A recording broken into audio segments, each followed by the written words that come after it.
Hey everybody, Trey here. Welcome back to another forecast discussion. We have yet another stretch of severe weather on tap starting today, Monday, October 2nd, going into tomorrow, Tuesday, October 3rd, when the threat is expected to peak from the southern into the central and northern plains. We have slight risks issued for both days. Slight risk for today, Monday, across much of eastern New Mexico, dribbling into west Texas. All hazards on the table for today. 2% tornado threat within that slight risk area.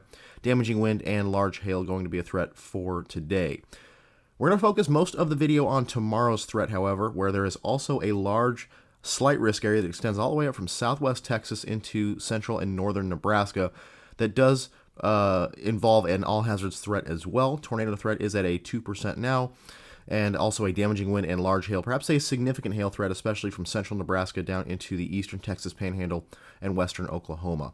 As I said, we're going to focus mostly on the threat for tomorrow, Tuesday, October 3rd, in this video. We're going to talk a little bit about today before diving into tomorrow's threat. Just a little programming note, I had posted that I was working on a case study of the 2013 Moore, Oklahoma EF5 tornado. That is still in the works. Was planning to have that out during this stretch of severe weather, but of course, because we have severe weather on the table, going to postpone that until later this week. So keep an eye out for that if you are interested. So without further ado, let's go ahead and get started. We'll take a look at the current state of the atmosphere. And you can see what's going to be dominating our weather over the next couple of days across the central U.S. It is this swirl located across the western half of the country. This is associated with a very high amplitude, large, long wave trough that is digging down into the desert southwest today and will eject into the central U.S. tomorrow. We can take a look at our 500 millibar map, our upper air maps here, and you can see exactly what we're talking about. Very high amplitude trough, strong belt of flow in the exit region and surrounding the base of that trough. This trough will be our main factor in today's threat as well as tomorrow's threat as it again ejects into the central U.S. So very strong trough. This will take on, there will be a little bit of a complex evolution to this trough. We'll go through that as we take a look at some model data here in a second. But there will be a little bit of a shortwave within this long wave trough that makes its way into the central U.S. that will be our main player for tomorrow's threat, especially in the northern portions of the risk area. But this trough is very, very large area of forcing for ascent for storms, and thus that is why our threat areas, especially for tomorrow, is quite expansive at this point, and could even expand further as we go into tomorrow. But here is our 500 millibar map, and as you'd expect, because this hasn't traversed the Rockies yet, we haven't had a robust low-level response. You don't see much here in the surface map. Very large surface high centered across the eastern portion of the country. But eventually we will start to see low-level cyclogenesis here as this trough makes its way over the Rockies. Starting tonight and going into tomorrow, we should see surface low development somewhere here in the central high plains, and that will take a track off to the northeast into the northern plains and into southern Canada. And then we'll talk about the pertinent features associated with that surface low development again in just a little bit. Low-level jet as well, not going to see much in play as far as that goes. We will see that diminish through the day. But again, as that picks up, as that low-level cyclogenesis takes place tomorrow, we will start to see that low-level wind field start to expand. And that is why we are going to see a tornado threat, especially for tomorrow's event across the plains. For today's event, it's going to be your typical southern high plains type of setup. Not, again, very strong low-level flow to really enlarge those photographs. Of course, the higher terrain features can definitely have an impact there, especially in eastern New Mexico. But we're not expecting a very high tornado threat today, mostly a large hail and damaging wind threat. But again, the low-level flow manipulation by the terrain could play a little bit of an impact, and we could see a tornado or two out of today's activity. Let's go into our surface data so you can see exactly what is going on right now. Not much to speak of. Again, we have just broad, fairly weak southerly flow out across the southern plains right now. Patchy 60s dew points up as far north as Oklahoma. The best moisture still relegated farther down to the south. The mid to upper 60s dew points here relegated to far west Texas down into the southern portion of the state. Even some 70s dew points and even 80 dew point down there toward Brownsville.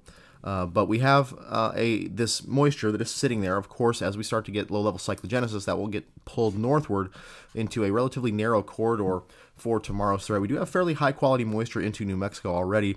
66 in a 70 dew point here across southwest New Mexico toward Roswell and that area. So very, very high quality moisture, especially for this time of year across New Mexico. And anytime you see this type of moisture on the higher terrain areas like eastern New Mexico, Colorado, Wyoming, you definitely have to raise your eyebrows at that, because that, as we've talked about before, the higher the moisture is, air at higher terrain cannot hold as much moisture. So a dew point of 70 on the higher terrain of eastern New Mexico is like a dew point close to 80 on the lower elevations of the southern plains. So very high quality moisture here across eastern New Mexico. That could help things out as far as a robust severe threat out there today. But again, as we get surface cyclogenesis to occur late tonight into tomorrow, we will get this moisture to start getting pulled northward into a corridor that will extend all the way up into the central and northern plains to aid in tomorrow's severe threat. Let's take a look at a couple soundings here. I'm going to take a look here in the better moisture in West Texas. This is at Del Rio, and I want to look at one thing, and that is moisture quality. The depth of the moist layer is critical here. A lot of times this time of year we have very shallow moisture, and therefore the severe threat takes a hit because of that. But if you look at this sounding from Del Rio, this is where our most robust moisture is. Now, we're not going to be able to pull these 70s dew points at that far north for at least tomorrow's event because of that track of the surface low. And again, we're going to look at that in just a second. But take a look at how deep this moisture is. The best moisture, as we said, situated across West Texas into the southern portion of the state. Look how deep that moisture is. That moist layer extends all the way up to almost 700 millibars below this little capping inversion. That is extremely deep moisture. Very unusually deep moisture for this time of year across this area. So that could bode well for tomorrow's severe threat. The main concern has been the quality and the overall return of moisture, given the track of the surface low, the geometry of the trough. But number one thing to see from this sounding here is that the moisture quality, the depth of the moisture, is going to be very, very good tomorrow. We're not going to see very shallow moisture where that moisture trails off right above the surface and you have some dry air working in, and that could have an impact on the storms. The moisture is very, very deep, and as a result, that could mean a more robust severe threat, especially for the central and southern portions of the risk area for tomorrow. Again, we're not going to get this very robust moisture all the way northward into the northern portions of that slight risk area up into northern Kansas and Nebraska. But we still should see adequate moisture, given that we have 60s dew points sitting here across Oklahoma into West Texas. We should be able to get those northward, at least in a moderate amount toward the Nebraska area for the northern portion of that risk area for tomorrow. All right, let's look at some model data here. We're going to just look at the 12Z NAM. We're getting close enough to the event where the models have worked out their differences. For the most part, of course, the cams are going to be a little off, but again, we shouldn't really be leaning on cams this far out from an event. We'll take a look at how the trough progresses today and take a look at today's setup in eastern New Mexico, and then we'll look deeply into tomorrow's setup. So here is the 12Z NAM as it was initialized at 500 millibars this morning.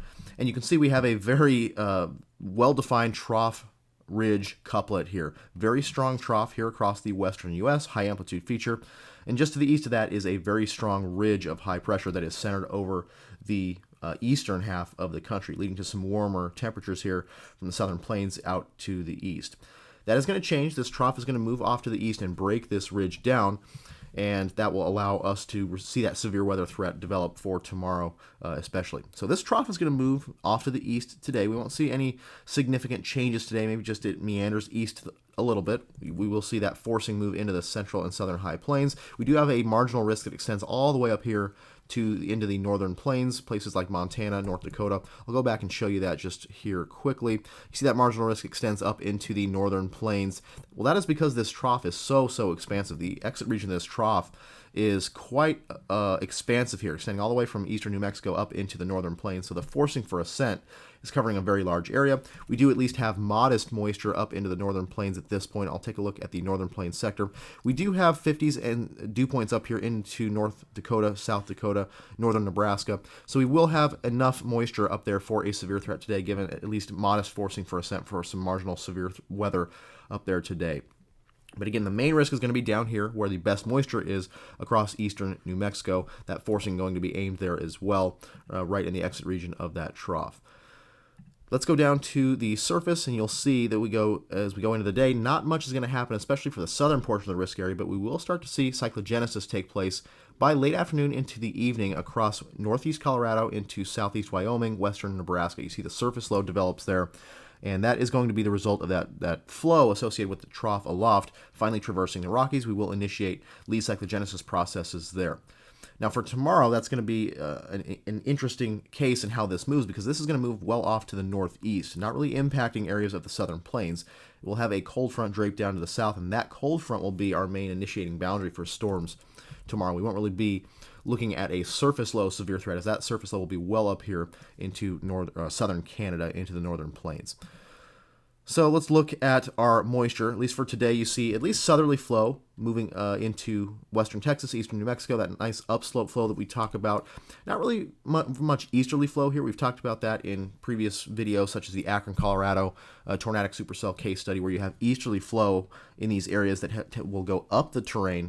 That flow goes up the terrain, and that can provide an extra oomph as far as forcing for ascent, rising motion for ascent. In these areas. Not really easterly flow in these areas, but we do have enough southeasterly component up to the flow that we may see a little bit of an upslope component of the upward motion in the eastern New Mexico target for today.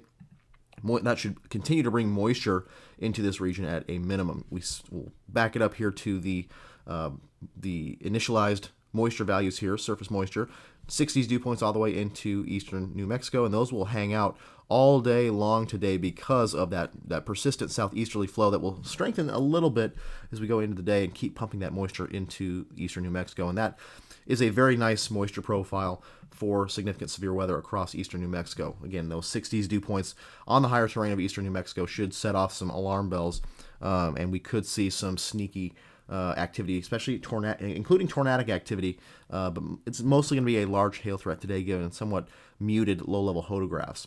So let's look at, we'll take it sounding at 21Z here. I'm going to take it here just in the central portion of eastern New Mexico, just to kind of get an idea of what the environment will look like for today. So this is going to be our sounding from 21Z, 4 p.m. Central Daylight Time, 3 p.m. Mountain Time out there in eastern New Mexico. You see instability quite robust, given we have very nice low-level moisture, very strong surface heating. Didn't show the visible satellite. I'll show that real quick. And you can see that we have pretty nice clearing already. Some low-level clouds to deal with, but we have some patchy clearing already ongoing.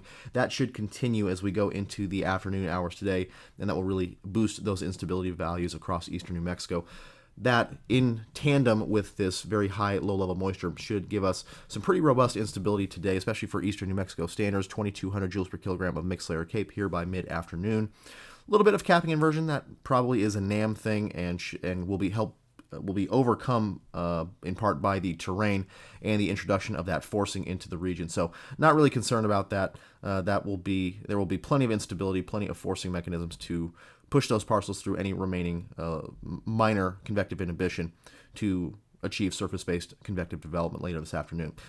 Photographs looking pretty good. Low-level photographs are pretty meager, though. Definitely not a ton of turning and change in wind speed and direction with height in the lowest levels of the atmosphere. We do have those southeasterly surface winds at about 10 to 15 knots. They will veer a little bit toward the southeasterly winds, southwesterly as we go toward the lowest few kilometers of the atmosphere, but not a whole lot of turning overall, meaning weak low-level shear. Long photographs, though, about almost 40 knots of effective bulk shear. Long photographs favorable for supercells coming off the higher terrain. That would favor a large hail threat with these storms. Weaker low-level shear, strong deep layer shear for supercells, robust instability, especially in that hail growth layer from about minus 10 degrees Celsius to minus 30 degrees Celsius. So pretty decent instability within that layer. That should help promote a large hail threat. We could see the introduction of a significant hail area, a hatched area with the SPC outlook coming up in just a little bit. By the time you see this video, we'll probably have that outlook just about to be released. But we'll see what they do with the hail threat if they add a significant area. But nonetheless, we could see the large hail threat is going to be the main threat with the supercells today. Tornado threat going to remain on the low side. Again, we could have some terrain enhancements, and given that we have strong low-level moisture in this region, we could see a little bit of a tornado threat develop with those supercells as they move off the higher terrain late this afternoon. But overall, weak low-level shear is going to keep that at bay for the most part. All right, let's go into tomorrow's threat. I'm going to back things out here to the CONUS sector, and we'll go back to our 500 millibar map. So this is going to be what it's going to look like tonight, 7 p.m. Central Daylight Time. Our trough is going to be marching its way to the east. Again, very high amplitude feature, strong flow in the exit region of the trough, expansive area of forcing for ascent associated with this trough. Now you'll see what happens as we watch this bottom portion of the trough. You'll see what happens as we go into the overnight hours into tomorrow morning. We start to see a little bit of a shortwave develop within the flow, especially right in here. You see a little bit of a shortwave associated with a little bit of an enhanced belt of flow here across these central plains. A little bit of a shortwave trough there. You see that little kink in the flow, especially with this height contour here. You see a very pronounced kink there in the flow. That is indicative of a shortwave trough, and you see it is quite negatively tilted there within the broader scale, positively tilted a long wave trough. This short wave going to be moving through the flow. We'll be taking aim at the central plains, probably northern Kansas into central Nebraska by tomorrow afternoon. This is at 4 p.m. Central Daylight Time tomorrow afternoon. This little shortwave will eject into the plains. We will still have forcing for ascent available for the southern portion of the risk area. And that could mean we could see a little bit of a contrast between these two areas. This shortwave, strong forcing for ascent, much more meridional flow, meaning more north-south flow here than farther south. A little bit more subtle flow, slightly more westerly component, could have some implications on storm mode here between these two areas. But the main severe threat with this, the most obvious severe threat at least, with tomorrow's threat is going to be ahead of this little shortwave trough from northern Nebraska into central Nebraska and northern Kansas ahead of that shortwave tomorrow afternoon. Now again, in the southern plains, we will have enough forcing for ascent, especially this coupled with our surface boundary, to initiate storms along the cold front / dry line here across the eastern Texas Panhandle tomorrow afternoon. Now let's look at what happens with the surface pattern here. We'll back it up to this evening. So this is 7 p.m. tonight, Monday night. You see that surface low starts to take shape across the central high plains, but watch the track that it takes. It immediately ejects off to the north-northeast, and by tomorrow afternoon, mid-tomorrow afternoon, is all the way up in southern Canada. So the surface low not going to be of importance, at least for the continental United States, severe threat for tomorrow. But there will be a cold front draped down to the south of this surface low, down into the central and southern plains, and that will be our initiating boundary for severe storms tomorrow. This very expansive cold front, that will be our initiating boundary for storms here tomorrow afternoon. Let's look at the moisture here. So I'm going to zoom in here to the southern plains sector for just a bit to give you a look at what it's going to look like tonight. So we have that plume of 60s dew points up into the higher terrain of eastern New Mexico. Still your best moisture relegated down here to western and southern Texas. But again, as we get that surface low to develop, it will start to pull that northward pretty quickly. Although it's going to be, again, a little bit tough to get that really robust moisture up into our regions for tomorrow. I'm going to back this out here to the broad sector to see how this progresses into the overnight hours tonight into tomorrow.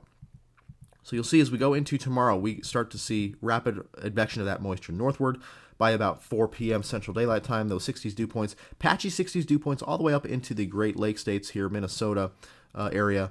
But our best moisture going to be located down here across southern Nebraska into the western Texas area. Most closest, and that makes sense because it is closest to that most robust moisture. Given the track of the surface low, that we're going to see moisture advection, but we won't be able to get, given the very northeastward track of the surface low, that we won't see that strong moisture advection all the way up into the northern portions of the plains into southern Canada. But we will have enough moisture for a severe threat in a relatively narrow corridor. You see the 60s dew points here, not super expansive from an east-west perspective here. So the warm sector is somewhat narrow, still plenty large enough for a robust, long-duration severe threat. But we will see a little bit more of a narrow warm sector east of that cold front here. So you can see where that surface low is at this point. I'll put it back on. Surface low up in here. We go back to our dew point map here. Cold front draped down to the south probably will look something like that. And you see a little bit of a kink here. This could be where it intersects with the dry line here across western Kansas. That could be an interesting focal point for severe weather as well. Triple point there between the cold front and the dry line. I actually want to zoom in here just a little bit, and my apologies for just kind of riffing here at this point. This is kind of the first time I've looked deep into this setup for tomorrow. But I want to see where these boundaries are exactly. So our cold front looks to be somewhere in this vicinity here. Pressure tongue here. It's a little bit tough to tell. We could see the cold front kind of trails off this way, And given that we have our dry line, our dew points here, it does appear that we will have a little bit of a triple point here across western to northwest Kansas there. That could be a focal point for storms. Again, the cold front will be our main initiating boundary here, especially with the northern portion of the risk area. Down along the dry line to the south, that will be our initiating boundary for the southern mode of this severe threat. So definitely an interesting surface pattern here with this setup. Let's take a few different soundings here. I'm going to take one. Let's take one here. Actually, first I'll zoom out. Let's take one here ahead of this triple point. And again, this is going to be 4 p.m. We'll look at 0Z as well. So that's right on the Kansas-Nebraska border. We'll take one down here along the dry line into the eastern Texas Panhandle, just to see and compare the environments between the two areas. So this is the northern portion of the risk area. I'll show the map here. Right on the Kansas-Nebraska border ahead of that triple point location. So you can see here, northern portion of the risk area features robust instability, 2,600 joules per kilogram of mixed layer CAPE. So very robust instability thanks to that strong moisture advection. Should have at least strong, somewhat surface heating tomorrow. We could have some storms ongoing going into the morning and early afternoon hours tomorrow, but we should have enough heating to allow for robust instability to build all across the risk area for tomorrow. 80/62 at the surface, so moisture, that is at least decent moisture within that 20-degree range for our temperature dew point spreads for tornadic activity. Low-level photographs on the weaker side. You don't see a ton of shear here. You don't see a ton of veering of those winds with height. So relatively weak low-level photographs, but strong photographs in general, long photographs in general, 50-plus knots of bulk shear there, favorable for a large hail threat. That is why we're going to see a large hail threat tomorrow. We should see supercells develop at least initially with robust instability, especially in that hail growth layer, and weaker low-level shear. That should combine to create a significant hail threat for tomorrow. Southern portion of the risk area, somewhat similar. We see robust instability as well, 2,600 joules per kilogram of mixed layer CAPE, 79/66, so slightly better moisture here to the south. Photographs remain a little bit on the weaker side. Very weak low-level shear there. Not a ton of turning in that the lowest kilometer or so, but we do have strong veering of the winds with height and lengthy photographs, so definitely a supercell mode favored in the southern portion especially. And storm mode is going to be a concern for tomorrow. Let's take a look at our storm mode here just real quick. So here are initiating boundaries. Here's our cold front, dry line. So you see our shear vectors here, especially in the northern portion of the risk area, very much more parallel to the initiating boundary. And that should allow storms to congeal into a line fairly quickly tomorrow, especially that coupled with the strong forcing for ascent ahead of that shortwave, that more meridional flow, belt of flow associated with that shortwave, helping to allow those storms to congeal into a line more quickly. Now, southern portion of the risk area, along the dry line, you see those shear vectors are much more perpendicular to the dry line. So I would expect the mode to remain a little bit more discrete, in a more discrete supercell mode for a bit longer than the northern portion of the risk area because of that. Storms are going to be able to initiate on the dry line and move off the dry line fairly independently of one another. So we should see a much more discrete mode here for longer in the kind of Oklahoma, Texas Panhandle into western Oklahoma portion of the risk area, whereas farther north, strong forcing for ascent, shear vectors parallel to the initiating boundary should allow for a quick transition to a linear complex and more of a damaging wind threat and embedded tornado threat perhaps up there to the north. So back to our sounding here, you can see a fairly similar looking profile among the two areas. Robust instability looks to be a good, a positive for tomorrow. Low-level shear at least will remain weak for some time as we go into the afternoon hours tomorrow. Now let's go to 0Z, see how the profiles change going into the early evening hours. So I'm going to take one here, Kansas-Nebraska border, and we'll take one down here across the northeast Texas Panhandle vicinity or so, just to get an idea of what the environment might look like. And this is some significant change from the 21Z sounding. So that was 4 p.m. This is 7 p.m. This is the northern portion of the risk area, and you can see what happens there. The photographs, my goodness, the photographs lengthen quite a bit here. Very strong veering of the winds with height now, and that is probably due to the introduction of a strong low-level jet into this region. You can see that plume of low-level jet really increases from the afternoon, about 20, 30 knots or so across Kansas and Nebraska, and it expands and strengthens as we go toward the sunset hours tomorrow. So very strong low-level shear. Does kind of dip down into Oklahoma as well, so we may have a little bit of influence down there to the south. But man, those photographs definitely looking favorable for a tornado threat. Still a supercell mode, but again, the storm mode going to be the negative factor for that northern mode, realizing a more significant tornado threat. I think by this time we should see storms congealed into a line and a more messy complex, and therefore the tornado threat, at least significant tornado threat, where we might see it with more discrete supercells in this kind of environment, probably not going to be realized because of that very good chance that we will see a transition to a linear mode with the northern portion of the setup. Southern mode, photographs definitely stay a little bit more on the muted side, low-level photographs especially. There will be still robust instability, but those weaker low-level photographs should keep the tornado threat at bay. Long photographs favorable for supercells, though, and again, a longer window for discrete supercells farther south should mean a longer duration, a large hail threat as well, given strong instability, especially in that hail growth layer, and weaker low-level shear, strong deep layer shear for supercells. Discrete supercells, that should favor a large hail threat for longer, especially in the southern portion of the risk area. So places like southwest Kansas into the eastern Texas Panhandle, western Oklahoma, greatest chances for large hail there, perhaps stretching all the way down into the western Texas area. The southern portion of that slight risk could see some large hail as well, given a discrete supercell mode and weaker low-level shear. Now, if we can get storms into this little bit of tongue of the low-level jet that extends down into northwest Oklahoma, at least here on the NAM model, we could see a little bit of an enlargement of low-level photographs toward sunset. And once this loads, we'll see that there. We see a little bit of an enlargement of those low-level photographs, a little bit more veering of those low-level winds with height. Could foster an isolated tornado threat with any discrete supercells that can move into that environment across northwest Oklahoma, the northeast Texas Panhandle tomorrow evening. But that is a little bit conditional, and again, low-level shear is expected to remain somewhat weak, and we will see more of a large hail threat and damaging wind threat with the storms in the southern portion of the risk area for tomorrow. So that's pretty much what it's going to look like for tomorrow. Let's take a look at some cams for at least today's threat, and then we'll go into tomorrow. Of course, we're taking these with a grain of salt, especially for tomorrow's threat, as the cams just don't do a good job more than outside of the day of an event. So we'll look at the 12Z HER. I'm going to start in the southern portion of the risk area. We'll look at today's threat first. You see by early to mid-afternoon or so, we get quite a bit of storm development here across the higher terrain of eastern New Mexico, and those will will move off to the east. The HER doesn't have a very robust solution here, probably because of strong mixing of those dew points, I would suspect. So this solution, maybe not 100% accurate. We could see a longer window for discrete storms out there.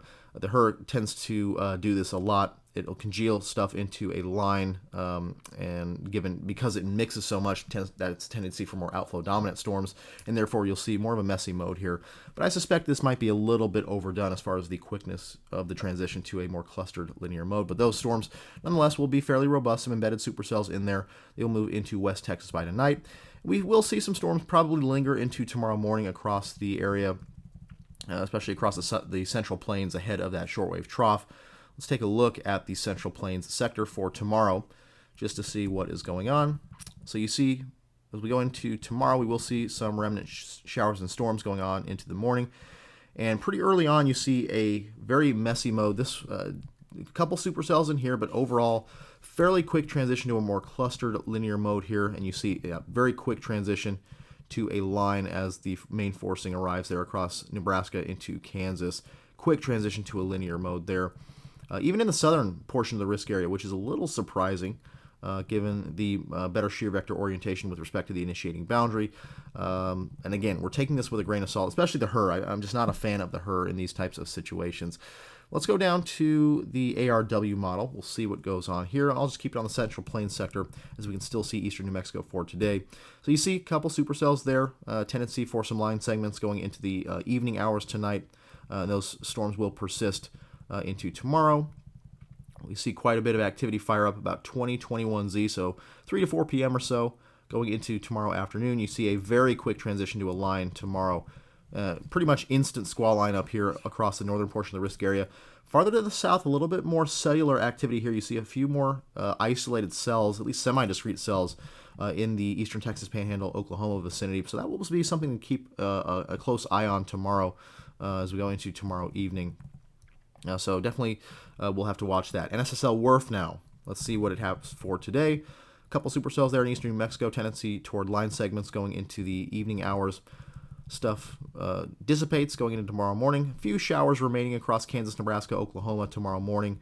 And then we will see a pretty quick ramp up in severe coverage tomorrow afternoon. Again, very much a linear, messy mode up to the north. More isolated supercells down to the south, though. Definitely we'll have to keep that in mind, especially across the eastern Texas Panhandle into western Oklahoma. The farther south you go, just a note here, the farther south you go, the less the forcing is overall. So that is why we're not seeing much down here in the very southern portions of the risk area. Tomorrow's risk area does extend all the way to the Texas-Mexico border there, south of Fort Stockton. But the forcing with southern extent is going to be much, much weaker. We may have some terrain considerations down there. Of course, the Fort Stockton area has some terrain influences there. So we may see some storms down there to the south. But again, the overall forcing for ascent is going to be much weaker the farther south you get. So the coverage down here should be very much isolated, especially with southern extent down into the Big Bend area of Texas. Same thing here, though. We will see a little bit better forcing up to the north, especially with that dry line in play. So we will see a better chance for storms to fire there, eastern Texas Panhandle, western Oklahoma. One more model here just for kicks. Maybe we'll look at two more models here just for kicks. Again, we're taking these with a grain of salt because these cams just don't do a great job this far out. But FV3 for today, lots of supercells. Again, that I think is overdone in coverage. FV3 tends to overdo the coverage there. But we go into tomorrow, dissipating activity into the morning. And then you see a lot of activity fire there going into the afternoon hours tomorrow. Very much a clustered linear mode up to the north, a little bit more isolated cells down to the south. So a very similar solution to what the other cams were showing. The RRFS, we'll look at the last cam here that we'll look at for today. Some supercells there in eastern New Mexico. You see a few robust updrafts there in eastern New Mexico for today. Again, large hail and damaging wind threat. The main threats with those storms, isolated tornado threat as well. Going into tomorrow morning, dissipating activity, and then by tomorrow afternoon, we see a lot of activity there. Tendency for quick transition to a clustered mode there with northern extent. Not much activity down to the south along the dry line here in eastern Texas Panhandle, western Oklahoma, but again, this is a day and a half out from the activity, so again, taking these with a grain of salt. But overall, the cams look to be in fairly good agreement with what we are, with our own forecast. Again, for today, slight risk for eastern New Mexico, far west Texas. All hazards threat, the main threat going to be large hail and damaging winds. Would not be surprised to see them introduce a 15% hatched area in the upcoming outlook. But nonetheless, severe hail is a big threat for today. Isolated chance of a tornado or two there in eastern New Mexico. Some of the terrain influences there may overcome the fairly weak low-level photographs for an isolated tornado or two there. And then tomorrow we reach the peak of this little stretch of severe weather, slight risk extending from central and northern Nebraska down into the southern plains, into far southwest Texas. The greatest kind of looks to be somewhat of a bimodal threat, although we will have storms probably all the way down the slight risk area. But looks to be two areas of concern for the most robust storms tomorrow. Number one will be ahead of that shortwave as it ejects into the plains within that broader scale long wave trough across central and northern Kansas into Nebraska. And then down along the dry line here, southwest Kansas into the eastern Texas Panhandle and western Oklahoma, where we still see some fairly decent forcing for ascent, especially along the dry line there. We will have a chance for storms there. With the southern mode there in the eastern Texas Panhandle, western Oklahoma, storms will have a greater duration, will likely have a greater duration of maintaining a discrete mode there. So we will see a greater large hail threat and damaging wind threat there. Perhaps an isolated tornado threat towards sunset if we can get those storms into that low-level jet there across western Oklahoma. To the north, we will see supercells initially that quickly transition into a line given boundary parallel shear vectors and strong forcing for ascent. So the threat up there should transition to a damaging wind and embedded tornado threat fairly quickly. Photographs do lengthen up there, do enlarge up there going into the sunset hour or so. So we will have to watch for the tornado threat. Any more discrete storms will have a tornado threat up there, but we'll probably see a line of storms with some embedded tornadoes and some damaging winds up in the northern portion of the risk area. So that's going to do it for this video. Thanks for watching, and we'll see you in the next one.